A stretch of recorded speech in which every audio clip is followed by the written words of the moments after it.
ما هو الفرق في القرآن الكريم بين المطر والغيث؟ المطر والغيث، طبعا المطر والغيث كلاهما يقال له ماء، وهو ما ينزل من السماء، لكن هذا الماء الذي ينزل من السماء قد يكون غيثا وقد يكون مطرا حسب التعبير القرآني.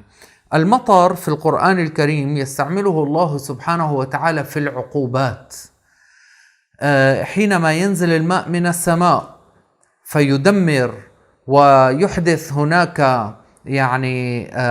سيول ويكون عقوبة لقوم فيقال له مطر لا يقال له غيث، كما في قوله سبحانه وتعالى: وأمطرنا عليهم مطرا فانظر كيف كان عاقبة المجرمين.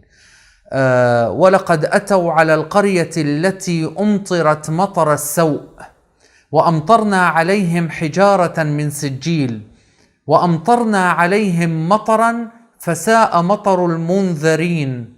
كل هذه تدل على أن كلمة مطر تأتي في العقوبات. أما الغيث فهو يستعمل في البشرى وفي الخير.